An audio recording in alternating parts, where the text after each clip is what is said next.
Welcome to this video. If you didn't watch the previous video, we were talking about sampling. And after sampling, you participants for your study, when you're writing your research design, of course, after writing the sampling step, you will need to then write up how are you going to then identify the variables and how are you going to measure them. So let's talk about the measurement scales. So measurement scales, these are used to categorize variables based on the nature and the properties of their measurements.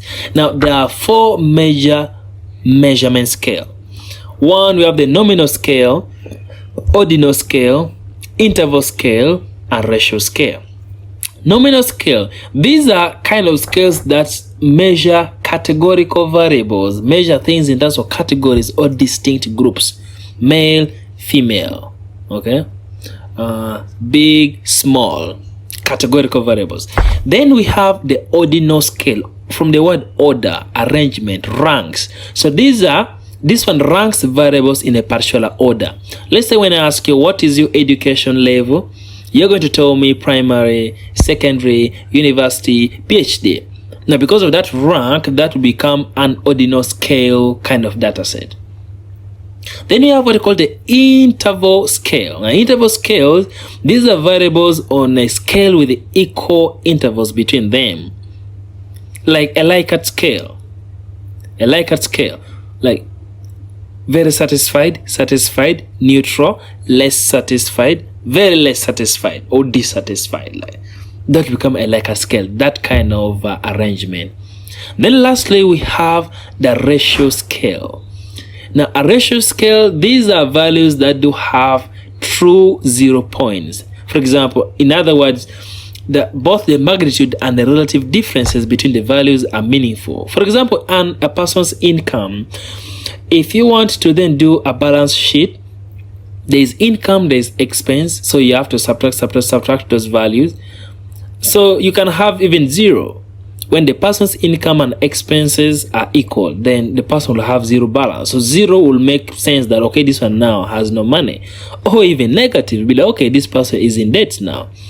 But in other scales that we have talked about up there, it's hard. For example, interval scale. Now, if you have measured a person's response in interval scale, like in a scale of 1 to 5, how satisfied are you with our product? Then somebody says 4, and then another one says 1. If you get the difference between those responses, it doesn't make, you can 4 minus 1 does not make sense. Like it's like a scale, like it doesn't add up. It doesn't make sense at all if you try to subtract. That's a clear difference between the interval scale and ratio scale. Ratio scales, there is true 0 points, and those points are even meaningful. Interval scale, no true 0 points, and even it's hard to make meaning out of them. Now, even though now you know how the scales, how if you design your questionnaire, the scales you can use depending on your study objectives. Now, which kind of variables must you collect? Which kind of data must you collect? How do you know this is independent or dependent variable? And what are they even? What are even variables? Variables are factors or quantities that can vary or change in a research study. They can be observed, measured, or controlled. Hello, we'll be back on the Static Gene channel, and previously we talked about the measurement scales. We have been following this video series for a while, so make sure you go back and start from video 1 so that you have a clear understanding on how to effectively write a research design. Now, there are 2 types of variables majorly. So you have the independent variable and then the dependent variable.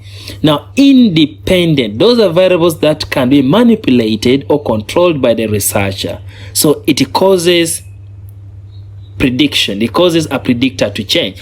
It can be called a predictor. Let me give you an example. If the outcome of interest is promotion, job promotion, the question is, what can make you be promoted?